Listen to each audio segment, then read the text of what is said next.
ஏன் இந்த உலகத்திலே ஒரு மனிதனாய் பிறக்க வேண்டும், ஏன் இயேசு இந்த உலகத்திற்கு வர வேண்டும் என்று உங்களிடத்திலே யாராவது கேட்டால் எத்தனை பேருக்கு பதில் சொல்ல தெரியும்? இந்த நாளிலே அந்த சத்தியத்தை தான் நாம் படிக்க போகிறோம்.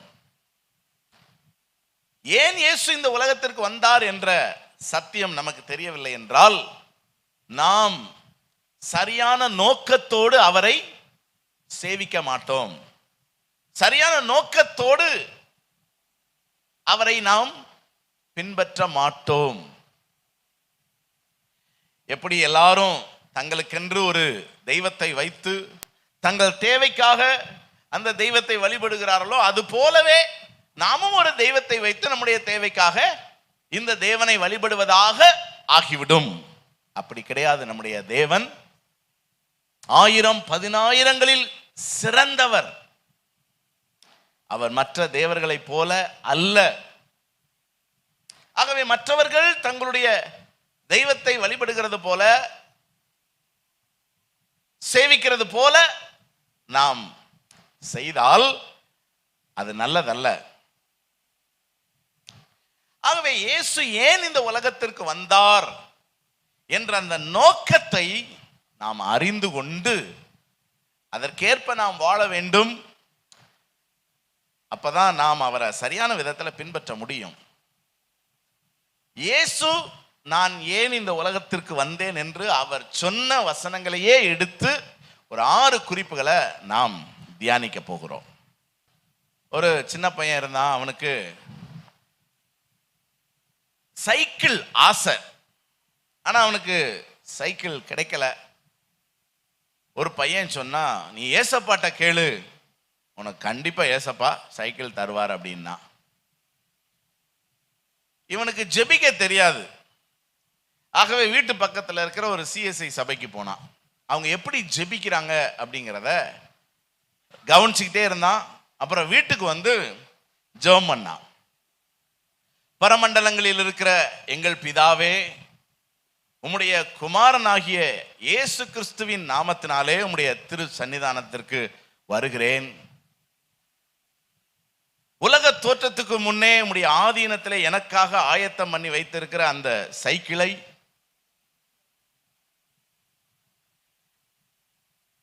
எனக்கு தந்துவிடும்படி உம்முடைய திருக்குமாரனாகிய இயேசு கிறிஸ்துவின் நாமத்தினாலே வேண்டுகிறேன் நல்ல பிதாவே அப்படின்னு சொல்லி ஜெபம் பண்ணான். கிடைக்கல சைக்கிள். அப்ப இவனுக்கு நம்ம ஜெபம் பண்ணது தப்பு போல அப்படின்ட்டு ஒரு பெந்தேகோஸ்தே சபைக்கு போனான். அங்க எல்லாரும் எப்படி ஜெபிக்கிறாங்க அப்படிங்கிறத வாட்ச் பண்ணிட்டே இருந்தான். ஒரு வீட்டுக்கு வந்தான். வந்து முழங்கால் போட்டு, இயேசுவின் நாமத்தினாலே எனக்காக ஆயத்தம் பண்ணப்பட்டிருக்க சைக்கிள் வருவதாக, ப்ளூ கலர் சைக்கிளை இயேசுவின் நாமத்தினாலே கிளைம் பண்ணி ஜெபிக்கிறேன், இன் தி நேம் ஆஃப் ஜீசஸ், ஆமென் அப்படின்னா. கிடைக்கல சைக்கிள். அப்ப இந்த ஜெபமும் சரியில்லை போல. அவனுக்கு ஒரு யோசனை வந்துச்சு. அவங்க வீட்டில் ஒரு மாதா சிலை இருந்துச்சு. அதை எடுத்து காட்டுக்குள்ள ஓடினான். திரும்பி வீட்டுக்கு வந்தான். முழங்கால் போட்டான். இயேசுவே, நீங்க உங்க அம்மாவை பார்க்கணும்னா மரியாதை எனக்கு என்ன கொடுத்துருங்க, இல்லாட்டினா ஒருபோதும் உங்க அம்மாவை கண்ணில் என்ன செய்ய மாட்டேன், காட்ட மாட்டேன் அப்படின்னா.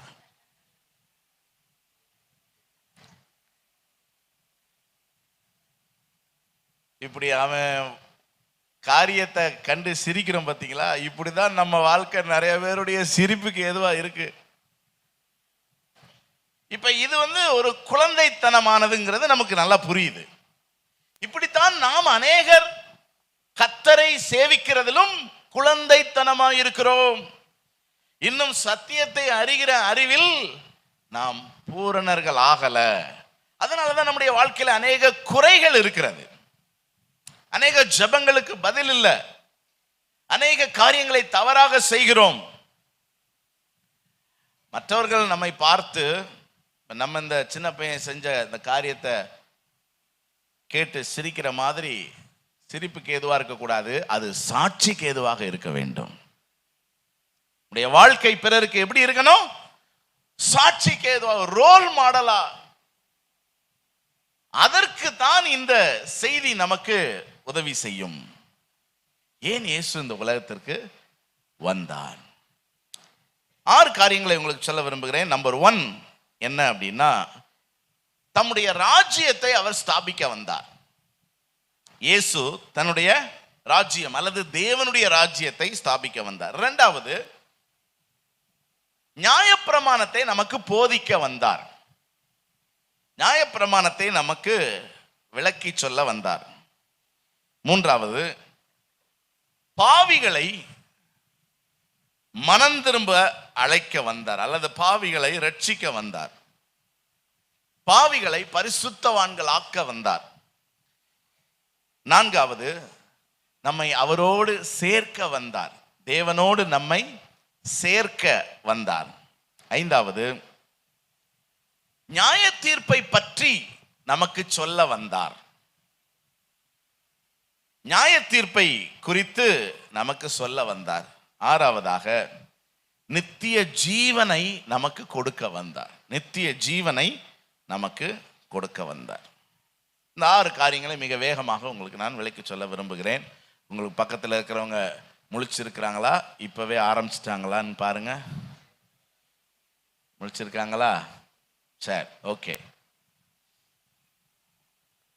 முதல் காரியம், எதற்காக இயேசு இந்த உலகத்திற்கு வந்தார்? யோவான் 18:37. யோவான் 18:37, அப்பொழுது பிலாத்து அவரை நோக்கி, அப்படியானால் நீ ராஜாவோ என்றான். இயேசு பிரதியுத்தரமாக, நீ சொல்லுகிறபடி நான் ராஜா தான் என்று சொன்னார்.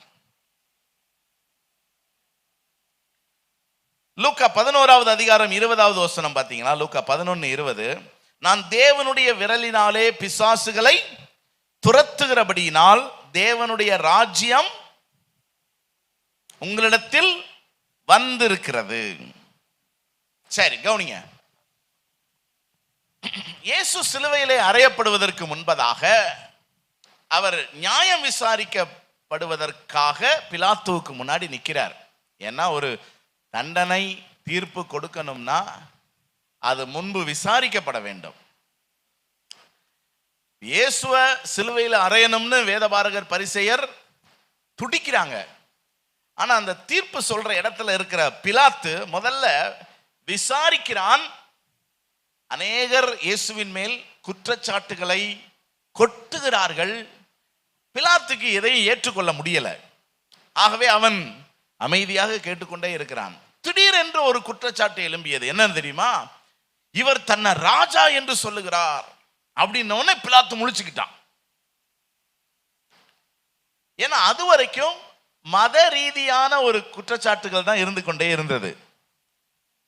இவனுக்கும் யூத மதத்துக்கும் சம்பந்தமே இல்லை. அதனால இது உங்க மத பிரச்சனை, இதுக்கு எதுக்கு நான் ஒருத்தனுக்கு கொலை தண்டனை கொடுக்கணும், மரண தண்டனை கொடுக்கணும்னு பிலாத்து யோசிச்சுக்கிட்டு இருக்கிறான். ஆனா திடீர்னு இவர் தன்னை ராஜான்னு சொல்றாருன்னு முழிச்சுக்கிட்டான். ஏன்?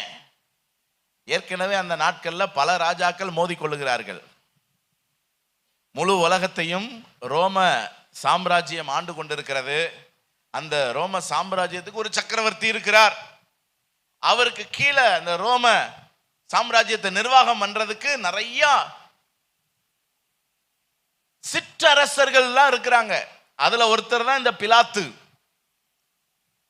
அவருக்கு கீழே ஏரோது இருக்கிறார். அவருக்கும் கீழே இந்த யூதர்களிடத்தில் செல்வாக்கு பெற்ற பிரதான ஆசாரியன் இருக்கிறான். பிரதான ஆசாரியன் ரொம்ப பவர்ஃபுல்லான ஒரு லீடர். ஏன்னா அவர் சொன்னா யூதர்கள் என்ன வேணாலும் செய்வாங்க. அப்ப இவர்களுக்குள் ஏற்கனவே ஒரு ஆதிக்க போர் நடந்து கொண்டிருக்கிறது. யார் பெரியவன், யார் பக்கம் ஜனங்கள் இருக்கிறாங்க, யார்கிட்ட செல்வங்கள் அதிகமா இருக்கிறது, யாரிடத்தில் அதிகாரம் இருக்கிறது என்ற ஒரு போராட்டம்.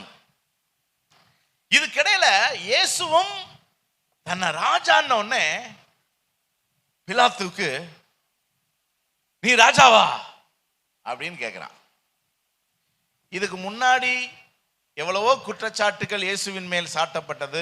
எதுக்குமே இயேசு பதில் சொல்லவே இல்லை.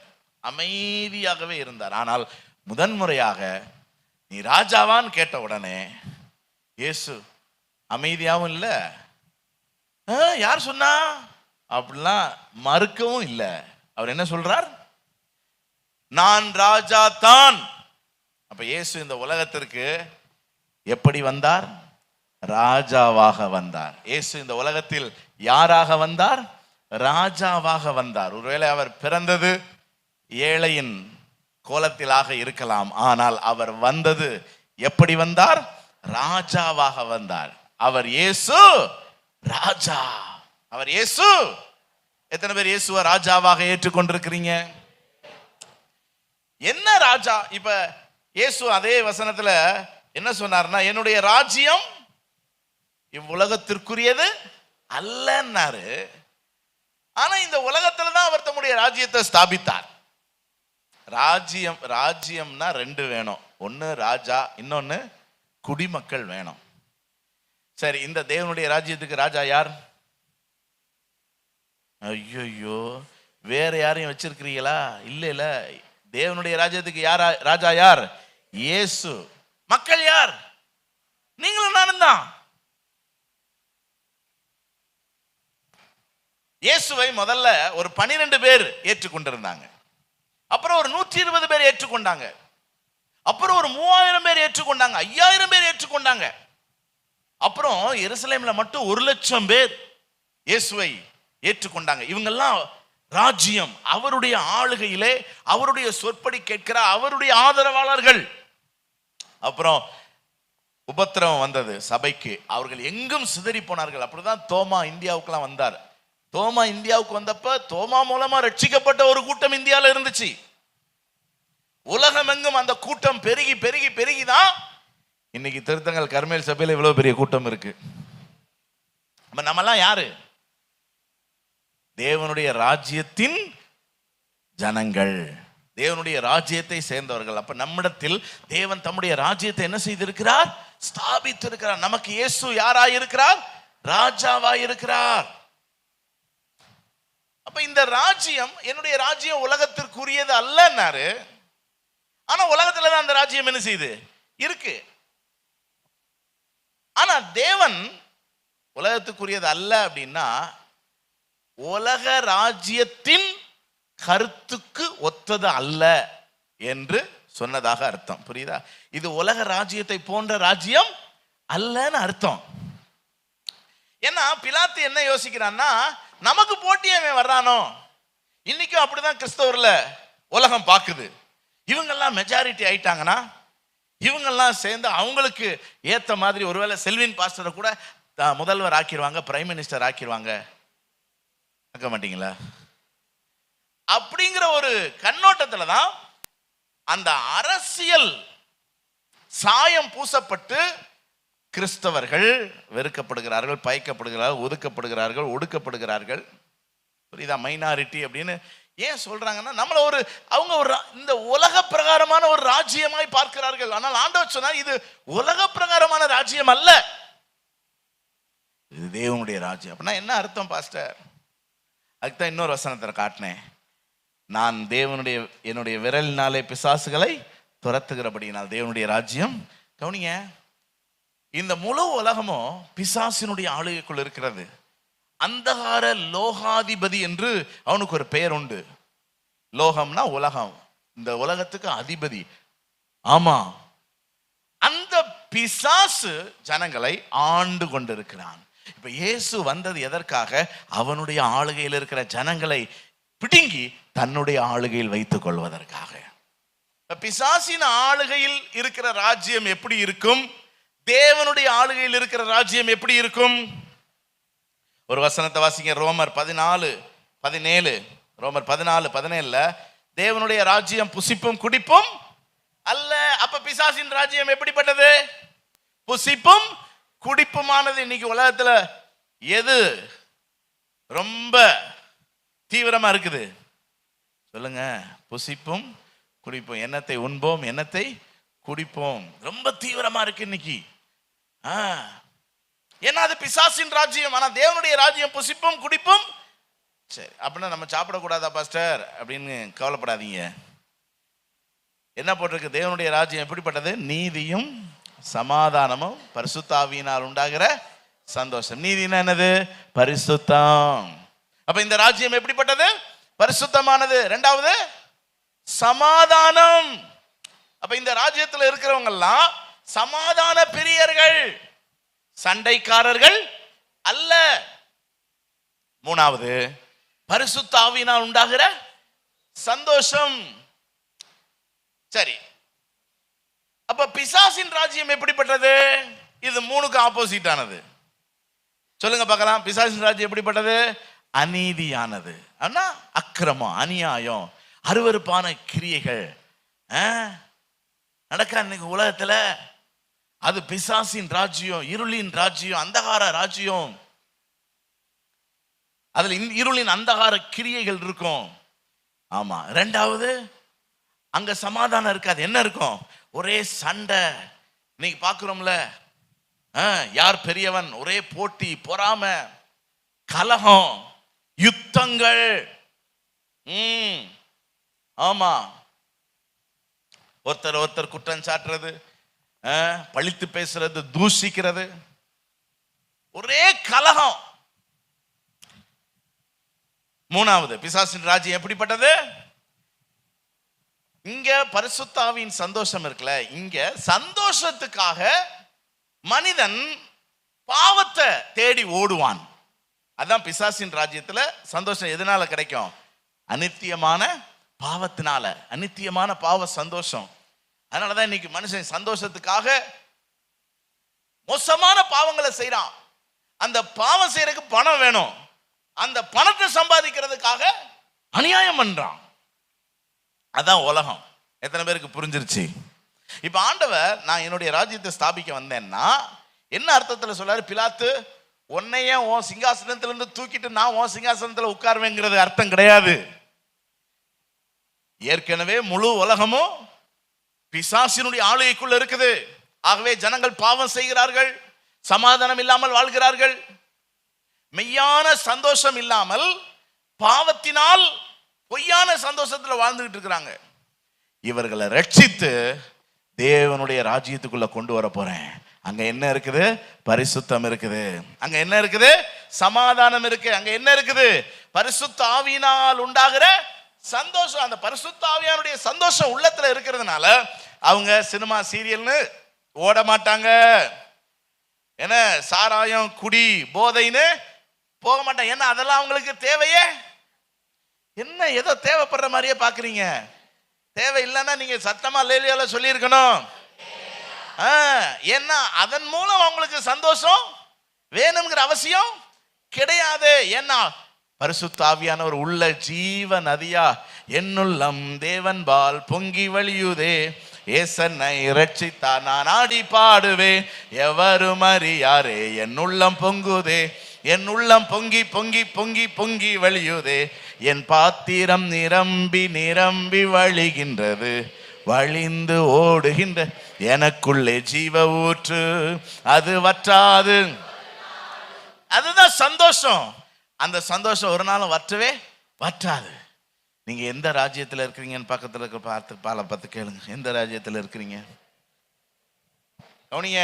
பரிசுத்தம், சமாதானம், சந்தோஷம் இருந்தா நீங்க தேவ ராஜ்யத்தில் இருக்கீங்கன்னு அர்த்தம். உங்க ஜீவியத்தில் பரிசுத்தம் இல்லை அல்லது சமாதானமான சூழல் இல்லை அல்லது பரிசுத்த ஆவியானுடைய சந்தோஷம் இல்லை, இன்னும் சந்தோஷத்துக்காக நான் பாவத்தை தான் நாடி தேடி ஓடிக்கிட்டு இருக்கிறேன் அப்படின்னா இன்னும் எந்த ஆளுகைக்குள்ள இருக்கிறீங்க? யாருடைய ஆளுகைக்குள்ள இருக்கிறீங்க? சாத்தானுடைய ஆளுகைக்குள்ள இருக்கிறீங்க. இப்ப இயேசு எதற்காக இந்த உலகத்திற்கு வந்தார்? சாத்தானுடைய ராஜ்யத்திலிருந்து நம்மை ரட்சித்து மீட்டு அவருடைய ராஜ்யத்தின் பிள்ளைகளாய் மாற்றும்படி வந்தார். எத்தனை பேர் தேவனுடைய ராஜ்யத்தின் பிள்ளைகளா இருக்கிறீங்க? ஒரு அல்லேலூயா சொல்லுங்க பார்க்கலாம். இன்னும் நிறைய பேர் சாத்தானுடைய ராஜ்யத்தில் இருக்காங்களா இல்லையா? இருக்காங்க. அவங்க அதிலே இருந்துடட்டுமா? அதிலே இருக்கிறது நல்லதா? இல்லை. அதனாலதான் ஆண்டவர் சொன்னா உலகம் எங்கும் போய் சகல ஜனங்களையும் சீசர்களாக்குங்க. யாருக்கு? இயேசுவுக்கு. அப்படின்னா என்ன அர்த்தம்? எல்லாரையும் தேவ ராஜ்யத்துக்குள்ள என்ன செய்யுங்க? கொண்டு வாங்க. அதனாலதான் நம்ம சத்தியத்தை அறிவிக்கிறோம், சுவிசேஷம் சொல்றோம், சபைக்குள்ள வர்றவங்களை அன்போட ஏற்றுக்கொள்றோம், அவங்களுக்காக ஜெபிக்கிறோம், ஞானஸ்நானம் கொடுக்கிறோம், தேவனுடைய பிள்ளையா மாத்திரம். அப்படின்னா ஏதோ ஒரு கட்சிக்கு ஆள் சேர்க்கிறோங்கிறது கிடையாது, ஏதோ மதத்துக்கு ஆள் சேர்க்கிறோங்கிறது கிடையாது. அந்தகார ராஜ்யத்திலிருந்து வெளிச்சத்தின் ராஜ்யத்துக்கு, பிசாசின் ஆளுகையிலிருந்து தேவனுடைய ஆளுகைக்குள்ள ஜனங்களை கொண்டு வர்றோம். இதுதான் கான்செப்ட். ஆனா அன்னைக்கு பிலாத்துக்கு புரியல. அதுக்கப்புறம் தான் இயேசுவுக்கு மரண தண்டனையே கொடுத்தான். நீ ராஜாவாயிருவியா, எனக்கு போட்டியா எழும்பி நீ எலெக்ஷன்ல ஜெயிச்சிருவியா? ஆனா ஆண்டவர் சொல்லிட்டாரு, அது கான்செப்டே கிடையாதுப்பா. என்னுடைய ராஜ்யம் இந்த உலக ராஜ்யத்துக்கு ஒத்த ராஜ்யம் கிடையாது. நீங்க இந்த உலக ராஜ்யத்துல அரசியல் பண்ணிக்கிட்டு இருக்கிறீங்க, அது வேற. ஆனா நான் பிசாசின் ஆளுகையில் இருக்கிற ஜனங்களை ரட்சிக்க வந்தேன். பிசாசின் ராஜ்யத்திலிருந்து தேவனுடைய ராஜ்யத்துக்கு ஜனங்களை. எத்தனை பேருக்கு சந்தோஷமா இருக்குது? இரண்டாவதாக எதற்காக இயேசு இந்த உலகத்திற்கு வந்தார்? மத்தேயு 5:17 நியாயப்பிரமாணத்தை ஆனாலும் தீர்க்க தரிசனங்களை ஆனாலும் அழிக்கிறதற்கு வந்தேன் என்று எண்ணிக்கொள்ளாதீர்கள், அழிக்கிறதற்கு அல்ல நிறைவேற்றுகிறதற்கே வந்தேன். ஆண்டவர் எதற்காக இந்த உலகத்திற்கு வந்தார்? நியாயப்பிரமாணத்தை நமக்கு கற்றுக் கொடுக்க வந்தார். இங்க நிறைவேற்றுகிறதற்கே வந்தேன்னு சொல்லி இருக்கிறது. ஆனா அதுக்கு என்ன அர்த்தம்னா, நியாயப்பிரமாணத்தை நமக்கு எதுக்கு வந்தார்? கற்றுக் கொடுக்க வந்தார். இந்த நியாயப்பிரமாணம் என்றால் என்ன? இந்த நியாயப்பிரமாணம் என்பது யூதர்களுக்கு மோசே மூலமாக கொடுக்கப்பட்டது. 10 கட்டளைகளாகவும் 630 பிரமாணங்களாகவும் எழுதி கொடுக்கப்பட்ட, அது யூதர்களுக்கு ரொம்ப புனிதமானது. அதன்படி நடக்க ரொம்ப பிரயாசப்படுவாங்க. அதன்படி நடக்கலனா அவர்களுக்கு தண்டனை உண்டு.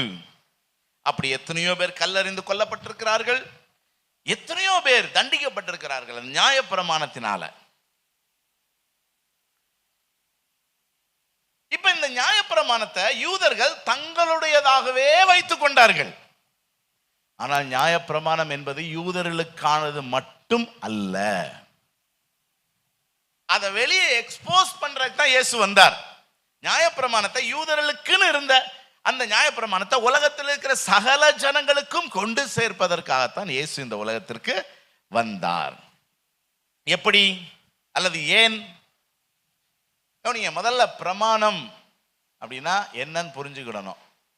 இந்த நியாயப்பிரமாணம்னா என்ன?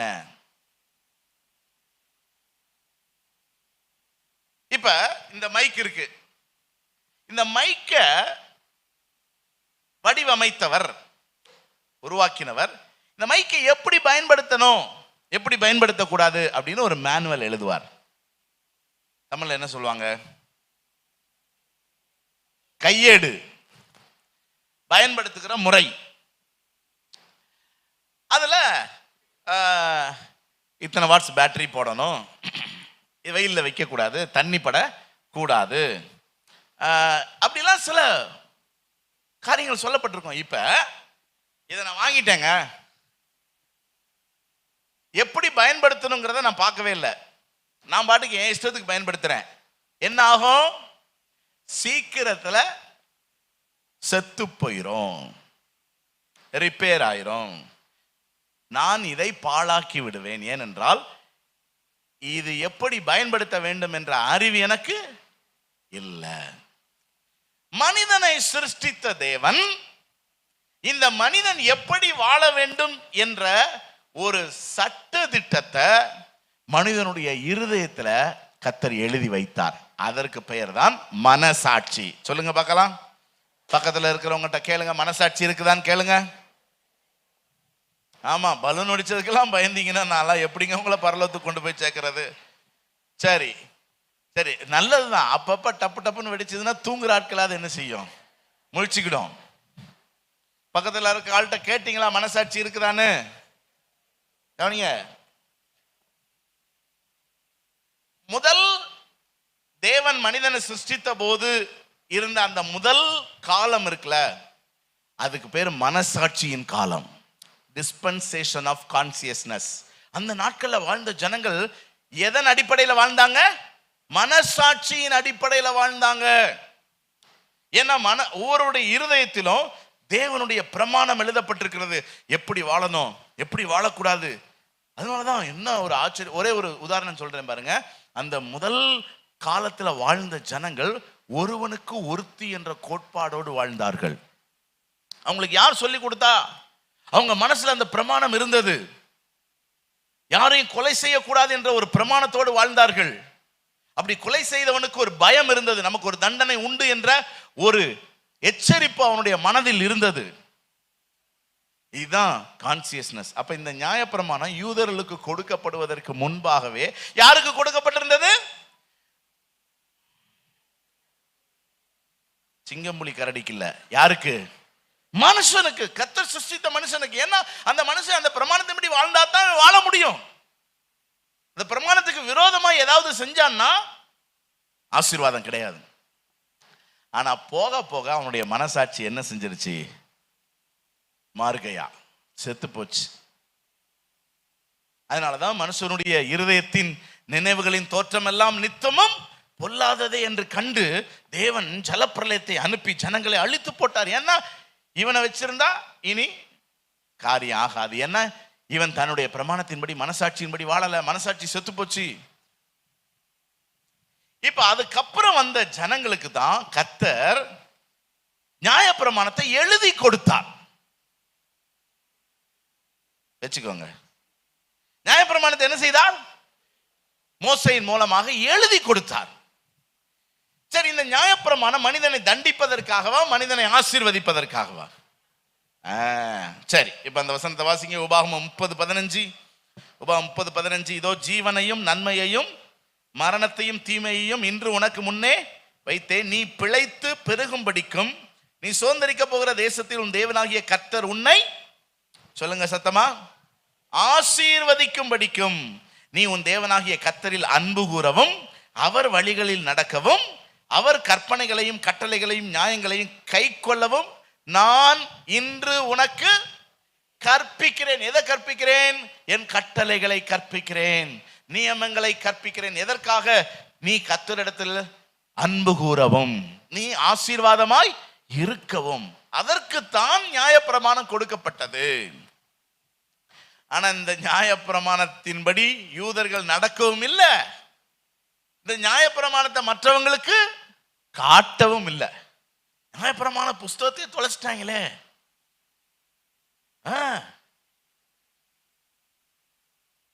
இப்ப என்கிட்ட இந்த புத்தகம் இருக்குது, நான் யூதன், உங்ககிட்ட இந்த புத்தகம் இல்லை. அப்ப நீங்க சிருஷ்டிக்கப்பட்ட விதியின்படி உங்களால் நடக்க முடியுமா? முடியாது. ஏன்னா உங்களுக்கு நான் எப்படி நடக்கணும்னு தெரியாது. உங்க மனம் போல வாழ்வீங்க, என்ன வரும்? அப்ப நியாயப்பிரமாணத்தினால் தண்டனை அல்ல. நல்லா புரிந்து கொள்ளுங்க.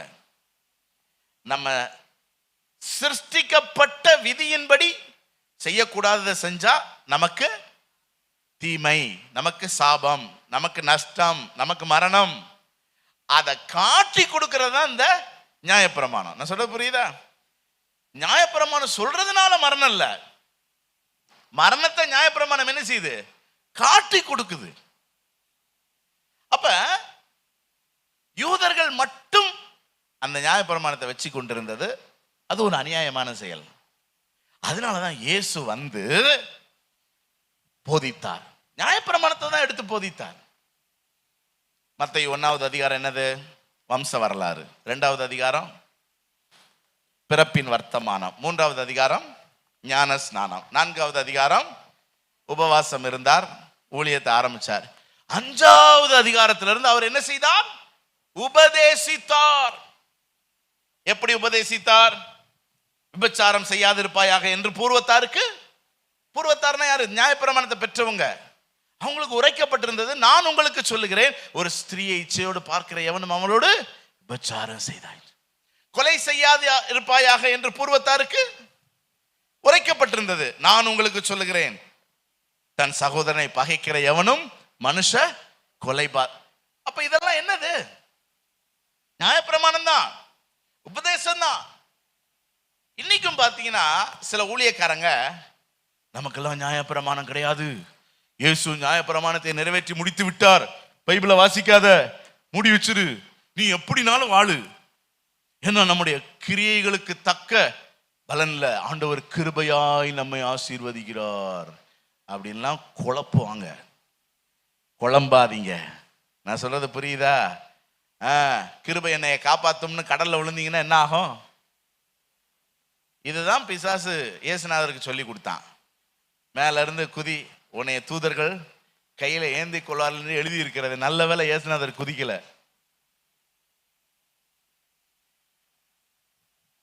அதனால இன்னைக்கு சில பேர் குழப்புறாங்க. நீங்க குழம்ப மாட்டீங்கன்னு நான் நினைக்கிறேன், உங்களுக்கு சத்தியம் தெரியும்ல. ஸோ நியாயப்பிரமாணம் என்பது மோசையின் நாட்கள்ல தான் அது கொடுக்கப்பட்டது என்று அல்ல. அது ஏற்கனவே மனிதனுடைய இருதயத்தில் எழுதி வைக்கப்பட்டிருந்தது. அவன் அதுக்கு செவி கொடுக்கல, அதனால கர்த்தர் எழுதி கையில கொடுத்தாரு. இவங்க அதை மூடி உள்ள வச்சுக்கிட்டான். அதை எடுத்து உலகம் முழுவதிலும் இருக்கிற ஜனங்களுக்கு சொல்லி கொடுக்கத்தான் இயேசு வந்தார். அப்ப இன்னைக்கு உலகத்துல மனுஷனை வாழ வைப்பது எது தெரியுமா? நம்முடைய ஆண்டவராகிய இயேசு கிறிஸ்துவின் போதனைகள். அதனாலதான் ஆண்டவர் சொன்னா, வருத்தப்பட்டு பாரம் சுமக்கிறவர்களே எல்லாரும் என்னிடத்தில், நான் உங்களுக்கு அடுத்து என்ன சொன்னார் தெரியுமா? என்னிடத்தில் வந்து கற்றுக்கொள்ளுங்கள், அப்பொழுது உங்கள் ஆத்மாவுக்கு இளைப்பாறுதல். You will have rest in your soul when you hear my teaching, when you follow my teaching. இப்போ நீங்க யாருக்குனாலும் சொல்லலாம், ஏப்பா இயேசுநாதருடைய வார்த்தை, இயேசுநாதருடைய போதனையின்படி வாழ்ந்தாதான் மனுக்குலத்துக்கு ஆசீர்வாதம், சமாதானம், சுகம் எல்லாமே. சந்தோஷமா இருக்கிறவங்க ஒரு அல்லேலூயா சொல்லுங்க பார்க்கலாம். அப்ப இயேசு எதற்காக இந்த உலகத்துக்கு வந்தார்? நமக்கு வாழ்க்கை முறையை கற்றுக் கொடுக்க வந்தார். நியாயப்பிரமாணம் என்பது என்னது? நம்ம எப்படி வாழணுங்கிற வாழ்க்கை முறை, கையேடு, மேனுவல் ஏதாவது வச்சுக்கோங்க. சரி, மூன்றாவது எதுக்கு வந்தார் இயேசு? பாவிகளை ரட்சிக்க வந்தார். மத்தேயு 9:13 பார்த்தீங்கன்னா கடைசி என்ன சொல்லுது பாருங்க, நீதிமான்களை அல்ல யார அழைக்க வந்தேன், பாவிகளையே மனம் திரும்புகிறதற்கு அழைக்க வந்தேன். அப்ப இயேசு எதுக்காக இந்த உலகத்துக்கு வந்தார்னா, பாவிகளை பரிசுத்தவான்களாக்க வந்தார். கெட்டவர்களை எப்படி மாற்ற வந்தார்? நல்லவர்களாக மாற்ற வந்தார். துன்மார்க்கர்களை நீதிமான்களாக மாற்ற வந்தார். சரி, மாற்றினாரா? இயேசு இந்த உலகத்துக்கு வந்து பாவியை நீதிமானாக மாற்றினாரா? எங்க ஒரு பாவி பேர் சொல்லுங்க பார்க்கலாம். சகேயு. சகேயு ஏன் பாவி? அவன் ஒரு ஊழல்வாதி. ஜனங்களிடத்திலே அநியாயமாய் வரி என்ற பெயர்ல காசு பிடுங்கி, அவன் என்ன அனாதை இல்லாம நடத்த போறான், முதியோர் இல்லாம நடத்த போறான். அந்த காசெல்லாம் வச்சு என்ன பண்ணியிருந்திருப்பான்? நைட்டு மகளும் குடிச்சிருப்பான். அவனுக்கு குடும்பம் இல்லை, அப்ப இஷ்டத்துக்கு வாழ்ந்திருப்பான். ஊர்ல ஒருத்தருக்கு அவனை என்ன செய்யாது, பிடிக்காது. ஏன்னா அவன் ஒரு பாவி. ஆனா இயேசு அவனை சந்தித்த உடனே அவன் எப்படி மாறிவிட்டான் தெரியுமா? தன்னுடைய ஆஸ்தியை எல்லாம் ஏழைகளுக்கு கொடுத்து விட்டான். அப்போ உமக்கு காசு தேவைப்படாதாயா? உமக்கு இன்னைக்கு சாராயம் தேவைப்படாதா? உமக்கு இன்னைக்கு 5 ஸ்டார் ஹோட்டல்ல ரூம் போட வேண்டியது இல்லையா? நீர் வெளிநாட்டு டூர் போகலையா? தேவை இல்லையா? இயேசு எனக்குள்ள வந்துட்டாரு, எனக்கு இப்ப பயங்கர சந்தோஷம். அல்லேலூயா. எனக்கு இப்ப சந்தோஷம் நிறைவாக இருக்கிறது. சந்தோஷத்துக்காக நான் குடிக்க வேண்டிய அவசியம் இல்ல, சந்தோஷத்துக்காக நான் ஊரை சுத்த வேண்டிய அவசியம் இல்ல, என்னுடைய சமாதானத்துக்காக காசு சம்பாதிக்க வேண்டிய அவசியம் எனக்கு இல்ல. நானே ஒத்தக்கட்ட இனி கர்த்தர் பின்னாடி நானு தோத்திரம் பண்ணிட்டு போய்கிட்டே இருப்பேன். எப்படி இந்த மாற்றம்? அவர்தான் கர்த்தராகிய இயேசு, பாவத்திலிருந்து ஜனங்களை ரட்சிக்க வந்த தெய்வம். இப்ப என்ன கொடுமைன்னு நான் சொல்றேன் கேளுங்களேன்.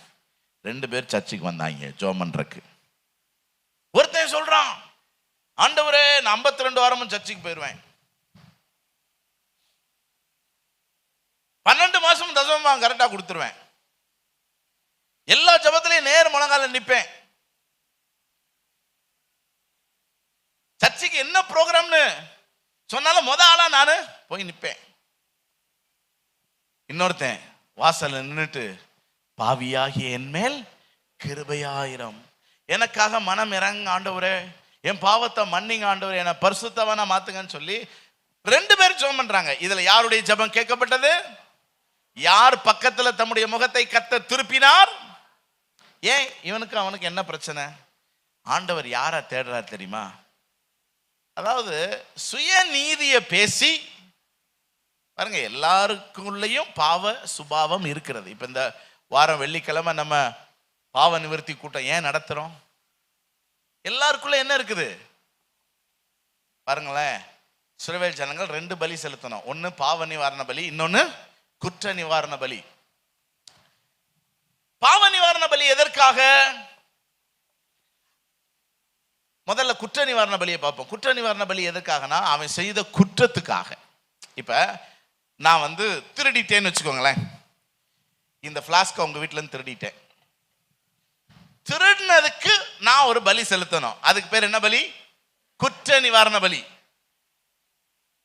அந்த ஒரு பலியோடு என்னுடைய பாவம் நிவர்த்தி செய்யப்படாது. நான் இன்னொரு பலி செலுத்தணும். என்ன பலி? பாவ நிவாரண பலி. எதுக்குன்னா, இதை திருடும்படி எனக்குள்ள ஒரு திருட்டு குணம் இருக்கு பார்த்தீங்களா, அதுக்காக.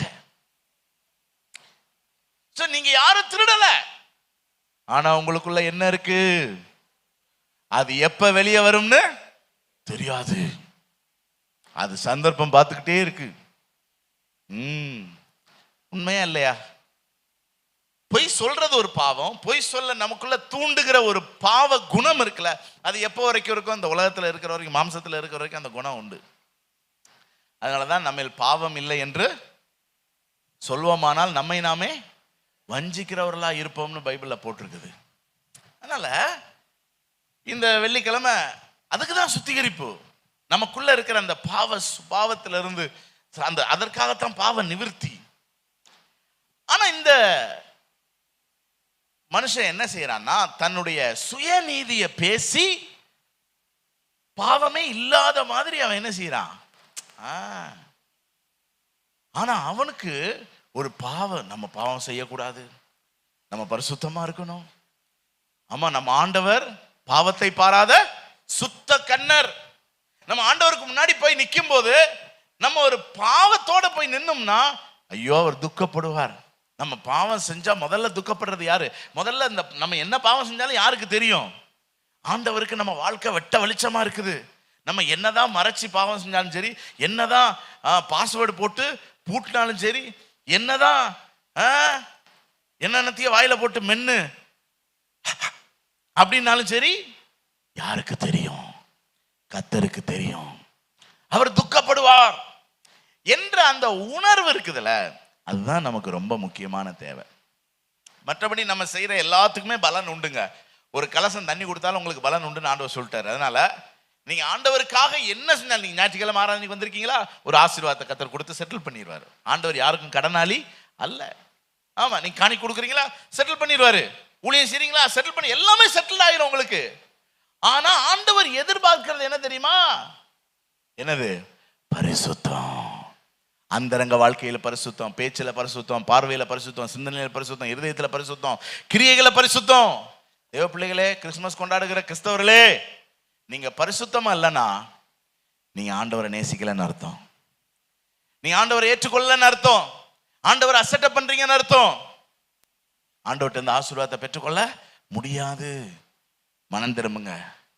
பாவிகளை ரட்சிக்கிறதுக்கு தான் வந்தாரு. இந்த செய்தி ஆக்சுவலா வெளியே தான் பேசணும். ஆனா இன்னைக்கு சபையில பேச வேண்டிய ஒரு நிர்பந்தம். ஏன்னா சபையில நடந்த விஷயத்தை தான் ஆண்டவர் கண்ணுக்கு முன்னாடி காட்டுறாரு. 2 பேர் வர்றான். ஒருத்தன், நான் சர்ச்சுக்கு வந்துட்டேன், நான் ஜெபம் பண்ணிட்டேன், நான் கம்யூனியன் எடுத்துட்டேன்னு செஞ்ச பாவத்தை என்ன செய்யறான்? மூடுறான். மூடி தன்னையே திருப்திப்படுத்திக்கிறான். நான் இயேசுவின் பிள்ளை, பயமே இல்லை, என்னாலும் சந்தோஷமே. எப்படி? பாவத்துல இருக்கிற சந்தோஷம். ஆனா ஆண்டவர் இந்த காலை வேளையில நமக்கு எச்சரிக்கிறார். மனம் திரும்பு, பாவத்தை விட்டுரு. நம்ம பாவத்திலே இருந்தோம்னா இயேசு இந்த உலகத்துக்கு வந்ததுல பிரயோஜனமே இல்லை. நம்ம கிறிஸ்தவர்களா வாழ்றதுல பிரயோஜனமே இல்லை. மனம் திரும்புங்க. எதுக்காக இயேசு இந்த உலகத்துக்கு வந்தாரு? பாவிகளை. நாலாவது, மத்தேயு 10:35 மகனுக்கும் தகப்பனுக்கும் மகளுக்கும் தாய்க்கும் மருமகளுக்கும் மாமிக்கும் பிரிவினை உண்டாக்க வந்தேன் அப்படின்னு ஆண்டவர் சொல்றார். எதுக்கு வந்தாரா? ஐயோ, பிரிவினைங்கிறது ஆண்டவருடைய உபதேசத்துக்கு முரண்பாடான ஒன்று. முரண்பாடா கர்த்தர் பேசுவாரா? பேச மாட்டார். அப்ப என்ன அடிப்படையில் அதை பேசுறாரு அப்படின்னா, தேவனோடு நம்மை நெருங்க விடாத மாம்ச உறவுகளை நம்மை விட்டு பிரிக்க வந்தார். அப்படிதான் ஆபிரகாம் பார்த்து ஆண்டவர் சொன்னார், நீ உன் இனத்தையும் உன் தகப்பன் வீட்டையும் விட்டு பிரிந்து நான் உனக்கு காண்பிக்கும் தேசத்துக்கு போ. ஏன்னா நீ உங்க அப்பா கூட இருக்கிற வரைக்கும், உன் சொந்த பந்தத்து கூட இருக்கிற வரைக்கும் உனக்கு கானான் தேசம் கிடைக்காது. நீ என்னை நம்பி விசுவாசத்துல வாழ முடியாது. மாம்சம் உன்னை இழுக்கும், உலகத்தின் பக்கம் இழுக்கும். பிரிஞ்சு வா கர்த்தருக்காக. அப்படிதான் கர்த்தர் தன்னோடு ஒரு கூட சீசர்ல சேர்த்து கொண்டார். அதனாலதான் பேதுரு சொன்னா, இவை எல்லாவற்றையும் விட்டு உமக்காக என்ன சொன்னாரு? உமக்காக எல்லாவற்றையும் விட்டு உம்மை பின்பற்றினோமே. ஒரு 12 பேர், அப்புறம் ஒரு 120 பேர். இன்னைக்கு கர்த்தர் சபையா நம்மளை ஒண்ணு சேர்த்திருக்கிறார். இதெல்லாம் ஆவிக்குரிய ஐக்கியம். இயேசுநாதர் கூட ஒரு நாள் பிரசங்கம் பண்ணிட்டு இருக்கும்போது, அவங்க அம்மாவும் அன்னைமார், சகோதரர்களும் வெளியே வந்து நின்னாங்க. அப்போ ஒரு தகவல் சொல்லி விட்டாங்க. ஏன்னா ஜனக்கூட்டம் நிறைய இருக்குது. அப்ப உங்க அம்மா வந்திருக்கிறாங்க, உங்க சகோதரர்கள் வந்திருக்கிறாங்க அப்படின்ன உடனே ஆண்டவர் என்ன சொன்னார் தெரியுமா? யார் என்னுடைய தாய், யார் என்னுடைய சகோதரர்கள்? முன்னாடி இருக்கிற கூட்டத்தை பார்த்து சொன்னார், என் பிதாவின் சித்தத்தின்படி செய்கிற இவர்களே எனக்கு தாயும் தகப்பனும் சகோதரனும் சகோதரியும் இருக்கிறார்கள். அப்ப அந்த மாம்சத்தை கலைந்து விட்டு ஒரு ஆவிக்குரிய உறவு, ஆவிக்குரிய ஐக்கியத்தை ஏற்படுத்துறார். பாத்தீங்களா? அதான் சபை. இந்த சபைக்கு இயேசு தலையா இருக்கிறார். ஆண்டவர் சொல்றாரு, சபையோட சேர்ந்துக்கோ, ஆவிக்குரிய உறவினர்களோட சேர்ந்துக்கோ, ரட்சிக்கப்படாதவர்களை விட்டு பிரிந்து வா. அந்த பிரிவினையை தான் ஆண்டவர் இங்க சொல்லி இருக்கிறார்.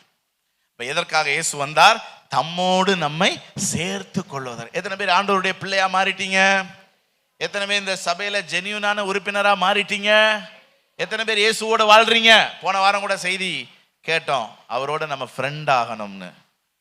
அப்படி இயேசுவோட ஃப்ரெண்ட் ஆகிறதுக்கு ஆண்டவர் நம்மகிட்ட டிமாண்ட் பண்றது என்ன தெரியுமா? ஒரு மணி நேரம் தனியா வாடா, பார்த்துட்டு என்னை பார்த்து ஜோம் பண்ணிட்டு போ, என்கிட்ட கொஞ்ச நேரம் உட்காந்து பேசிட்டு போன்னு கூப்பிட்டாரு. எத்தனை பேர் போன வாரம் தனியா போனேல் ஆண்டவர் கூட? உத்தரமே இல்லையா? நம்ம பிரபாம் பிரதர் டெய்லி காலையில 8 to 9 சர்ச்சில் வந்து ஜோம் பண்ணிட்டு இருந்தாங்க இந்த வாரம் ஃபுல்லா. ஆமா, அவங்க தான் அந்த சத்தியத்துக்கு ஒப்பு கொடுத்துருக்காங்க போல. அப்ப நமக்கெல்லாம் முதல்ல போன வாரம் கேட்ட செய்திக்கு ஒரு கமிட்மெண்ட் பிரேயர் நடத்திடுவோமா?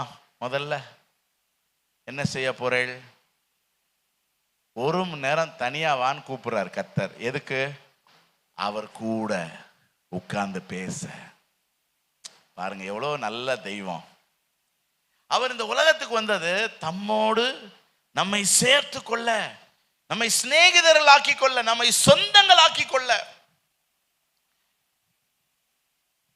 எத்தனை பேர் இயேசுவுக்கு சொந்தமா இருக்க போறீங்க? ஏதோ ஒரு பாரம்பரியமான மத ரீதியான ஒரு சபையின் அங்கத்தினராக இருந்துட்டு வாழ்ந்துட்டு போறதுல பிரயோஜனம் இல்லைங்க. நான் இயேசுவின் பிள்ளை, பயமே இல்லை, என்னாலும் சந்தோஷ், மகனானேன், நான் மகளானேன். மறந்து போச்சு, விடுங்க, டைமும் ஆச்சு, அதனால போவோம். ஸோ தேவனோடு நம்மை சேர்த்து கொள்ள அவர் வந்தார்.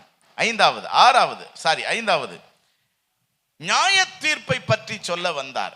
யோவான் 9:39 நியாய தீர்ப்புக்கு நான் இந்த உலகத்தில் வந்தேன் என்று இயேசு சொல்லுகிறார். எதற்கு வந்தேன்? நியாயம் தீர்க்க வந்தேன். இங்க சொல்லப்பட்டிருக்கிற அந்த நியாய தீர்ப்பு எது தெரியுமா? வாசிங்க, மார்க் 9:45. மார்க் 9:45. உன் கால் உனக்கு இடரல் உண்டாக்கினால் அதை தரித்து போடு, நீ 2 கால் உடையவனாய் அவியாத அக்கினியுள்ள நரகத்தில் தள்ளப்படுவதை பார்க்கிலும். இந்த நியாய தீர்ப்பு, இந்த ஜட்ஜ்மெண்ட் என்ன தெரியுமா? அவியாத அக்கினி உள்ள நரகம். யாருக்கு இந்த நியாய தீர்ப்பு? இயேசுவை விசுவாசியாதவர்களுக்கு. யாரெல்லாம் இயேசுவை விசுவாசிக்கிறீங்க? அப்ப நமக்கு அந்த நியாய தீர்ப்பு இல்லை. ஆனா நீ இயேசுவை விசுவாசிக்கிறீங்கிறத கிரியையில காட்டணும். என்ன? சோ நரகம் கொடியது, மோசமானது. ஏதோ ஒரு நாள் 2 நாள் ட்ரிப்பு கிடையாதுங்க. யுகா யுகமா காலாகாலமா அக்கினியும் கந்தம் எரிகிற அந்த அக்கினி கடல்ல, வேதனையுள்ள அந்த இடத்துல, அழுகையும் பற்கடிப்பும் உள்ள அந்த இடத்துல, பிசாசு இருக்கிற இடத்துல, பிசாசின் மக்கள் இருக்கிற இடத்துல என்ன கொடுமை பார்த்தீங்களா? நம்ம ஒருத்தரும் நரகத்துக்கு என்ன செய்யக்கூடாது? பக்கத்துல எழுப்பி சொல்லுங்க, நரகத்துக்கு போயிடாதீங்க. இந்த நரகத்துல இருந்து நம்மளை ரட்சிக்கிறதுக்கு தான் இயேசு இந்த உலகத்துக்கு வந்தார். எத்தனை பேர் இயேசுவை ஏற்றுக்கொண்டீங்க? ஒருவேளை இயேசுவை ஏற்றுக்கொள்ளணும், ஏற்றுக்கொள்ளுங்க. அவருடைய வார்த்தை ஏற்றுக்கொள்ளணும், ஏற்றுக்கொள்ளுங்க. அவரை இன்னும் விசுவாசிக்காம இருந்தீங்கன்னா விசுவாசிங்க. நியாய தீர்ப்பு சமீபமாக இருக்கிறது. கொஞ்ச காலத்தில் அவருடைய கோபம் பற்றி எரியும். அவரை அண்டிக் கொள்ளுகிறவர்கள் பாக்கியவான். கிறிஸ்துமஸ் கொண்டாடுகிற தேவ பிள்ளைகளே, கிறிஸ்துமஸை கொண்டாடிட்டு நரகத்துக்கு போனீங்கன்னா சிரிப்பான் பிசாசு. இதுக்கு தீபாவளி கொண்டாடிட்டு வந்திருக்கலாம்லடா, நரகத்துக்கு வர்றதுக்கு எதுக்குடா கிறிஸ்துமஸை கொண்டாடின? கிறிஸ்துமஸ் கொண்டாட்டமே எதுக்கு தெரியுமா? பரலோகம் போகணும்யா, நரகம் போயிடக்கூடாது. அதனால கர்த்தர் நம்மோடு பேசுகிறார். இயேசு எதற்காக வந்தார்? நரகத்திலிருந்து நம்மை மீட்டுக் கொள்வதற்காக. கடைசி 6வது, இயேசு எதற்காக வந்தார்? நித்திய ஜீவனை நமக்கு தருவதற்காக. யோவான் 10:10, திருடன் திருடவும் கொல்லவும் அழிக்கவும் வருகிறான், நானோ ஆடுகளுக்கு ஜீவன் உண்டாயிருக்கவும் அந்த ஜீவன் பரிபூரணப்படவும் வந்தேன். நமக்கு ஒரு அழியாத வாழ்க்கையை கொடுக்க வந்தேன் என்று சொல்லுகிறார். அங்க சொல்லப்பட்டிருக்கிற அந்த அழிவு என்பது ஏதோ இந்த உலகத்துல மரணத்தோடு முடிகிற அந்த வாழ்க்கையை பற்றி சொல்லல. அழிவு என்பது நரகத்தில் போய் முடிகிற அந்த வாழ்க்கையை பற்றி சொல்லி இருக்கிறது. நீங்கள் நரகத்திலே போய் உங்க வாழ்க்கை முடிவதற்காக வரவில்லை, உங்க வாழ்க்கை பரலோகத்திலே வந்து முடிவதற்காக வந்தேன் என்று ஆண்டவர் சொன்னார். நம்ம ஆண்டவர் எத்தனை நல்லவர்! நம்மளை எங்க கொண்டு போய் சேர்க்க போகிறார்? பரலோகத்திலே நித்திய நித்தியமாய் அவரோடு கூட. ஆமா, போய் அவரோடு இருக்கும்படியாக பரலோகத்திலே நம்மை சேர்க்கும்படியாகத்தான் இயேசு இந்த உலகத்திற்கு வந்தார். ஆனால் அது சாதாரண விஷயம் கிடையாது. இந்த ஒரு விஷயத்தை சொல்லி நான் முடிக்கிறேன். இயேசு நம்மை பரலோகம் கொண்டு போக இந்த உலகத்திற்கு வந்தது சாதாரணமான விஷயம் கிடையாதுங்க. அவர் இந்த உலகத்துல வந்த அனுபவிச்ச கொடுமைக்கு அளவே கிடையாது. எவ்வளவு ஒரு மகிமையான தேவன். ஆனா இந்த பூமியில வரும்போது ஒரு மாட்டு தொழுவத்துல தான் அவருக்கு இடம் கிடைச்சது. ஒரு ஏழையின் வீட்டுல தான் பிறந்தார். என்ன சாப்பிட்டிருப்பார், என்ன உடுத்தி இருப்பார், எவ்வளவு கஷ்டப்பட்டிருப்பார். சிறு வயதிலேயே தகப்பன் இறந்து போனார் யோசேப்பு. ஆகவே முழு குடும்ப பாரத்தையும் அவர் சுமக்க வேண்டியது இருந்தது. அவர் ஒரு ஏழை தச்சனாக உழைத்தார். ஆமா, அவர் மேஜிக் போட்டு ஜீபூம்பா செஞ்செல்லாம் இட்லி சட்னி எல்லாம் என்ன செய்யல, சாப்பிடலங்க. அவர் கஷ்டப்பட்டு வியர்வை சிந்தி சரி ஊழியத்துக்கு வந்தார். எவ்வளவு அற்புத அடையாளங்கள் செய்தாலும் அவருக்கு அங்கீகாரம் கிடைத்ததா? இல்ல. அவரை பரியாசம் பண்ணினார்கள், அவர் மேல் பொய் குற்றங்களை சாட்டினார்கள். நியாய தீர்ப்பு சங்கத்திலே அவரை கொண்டு போய் நிறுத்தினார். ஆலோசனை சங்கத்திலே அவரை கொண்டு போய் நிறுத்தி அவர் மேல் பொய் குற்றங்களை சாட்டினார்கள். யோசித்து பாருங்க. முகத்துல துப்புனாங்க, தாடி முடியை பிடுங்கினார்கள், கண்ணை கட்டிட்டு கன்னத்துல அரைஞ்சிட்டு, ஒன்னு அரைஞ்சவன் யாருன்னு கேட்டாங்க. ஆண்டவர் தெரியாதா? ஆனா அவர் நமக்காக அமைதியா. ஏன்னா எப்படியாவது உங்களை எங்க கூட்டு போனோம் சொல்லுங்க, எப்படியாவது எங்க கூட்டு போனோம்? பரலோகம். ஆமா, சிலுவை சுமந்தார், 3 ஆணிகள்ல தொங்கினார். ஆமா ஆமா, சிலுவை காட்சியில டீசெண்டா இருக்கணுங்கிறதற்காக அவர் இங்க ஒரு துணி உடுத்தி இருக்கிறதா நமக்கு படம் காட்டப்பட்டிருக்கிறது. ஆனால் அவர் நிர்வாணமாய் தொங்கினார். உங்களால கற்பனை பண்ணி பார்க்க முடியுதா? அண்ட சராசரங்களையும் படைத்த தேவன் ஏன் இந்த கொடூரமான ஒரு நிலையை அனுபவிக்க வேண்டும் என்றால், உங்களை என்னை எங்க கூட்டு போறதுக்காக? பரலோகம் கூட்டு போறதுக்காக. அவர் கையை பிடிச்சுக்கோங்க, அவர் கையை விட்டுறாதீங்க. பூச்சாண்டி பிசாசு நமக்கு அதை இதையும் காட்டி நம்மளை அங்கேயும் இங்கேயும் கூப்பிடுவான். பக்கத்தில் பார்த்து சொல்லுங்க, பூச்சாண்டி பிசாசு அதை இதையும் காட்டி, அவனை இவனையும் காட்டி, அவளை இவளையும் காட்டி அங்கேயும் கூப்பிடுவான். இயேசுநாதர் கையை விட்டுறாதீங்க. காசுக்காக இயேசுநாதர் கையை விட்டுறாதீங்க. அநித்தியமான பாவ சந்தோஷத்துக்காக இயேசுநாதர் கையை விட்டுறாதீங்க.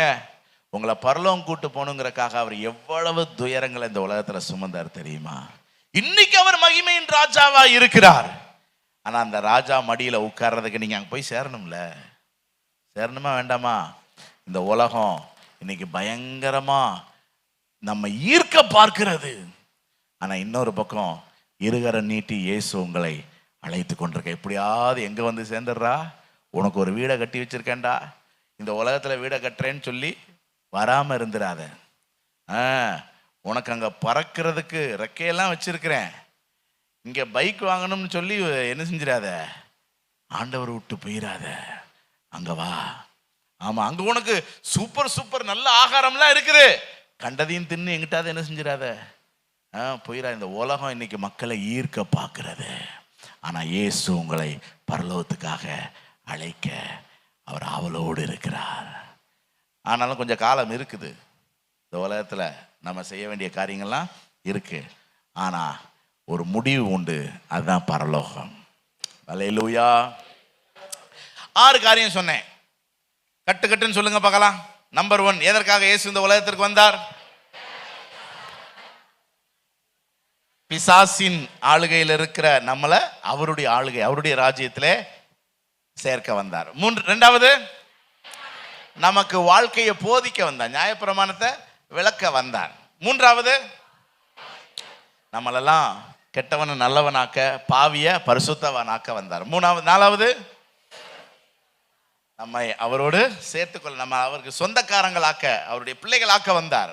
5வது, நரகத்திலிருந்து நம்மை தப்புவிக்க, நியாய தீர்ப்பிலிருந்து நம்மை விடுவிக்க வந்தார். 6வது, யாராவது உங்ககிட்ட வேண்டாம், யாராவதெல்லாம் வேண்டாம், நீங்களாவே இந்த வாரத்தில் யார்கிட்டையாவது போய், ஏய் இயேசு எதுக்கு இந்த உலகத்துக்கு வந்தார் தெரியுமா அப்படின்னு கேள்வி கேளுங்க. தெரியாதுன்னு தான் சொல்லுவாங்க. அப்போ நீங்கள் இந்த 6 பாயிண்ட்டையும் சொல்ல போறீங்க. சரியா? 6 பாயிண்ட் நல்லா விளங்கிருச்சா இல்லையா? ஆமாம், இந்த வாரத்தில் நானா அப்படி கண்ணை மூடிட்டு நம்பரை போடுவேன். யார் பேருக்கு வரதோ கூப்பிட்டு இந்த 6 பாயிண்ட்டையும் கேட்பேன். கரெக்டாக சொன்னீங்கன்னா பரிசு. என்ன முழிக்கக்கூடாது. என்னென்னது? இயேசு எதுக்காக இந்த உலகத்துக்கு வந்தார்? முதல்ல அவருடைய ராஜ்யத்தை ஸ்தாபிக்க வந்தார். 2வது விளக்க வந்தார். 3வது பாவிய, ஆமா. 4வது நம்மோடு. 5வது நரகத்திலிருந்து தூக்கி எடுக்க, நியாய தீர்ப்பை மாற்று. 6வது, சரியா? ஜெபம் பண்ணுவோமா? எல்லாரும் எழுமி நின்று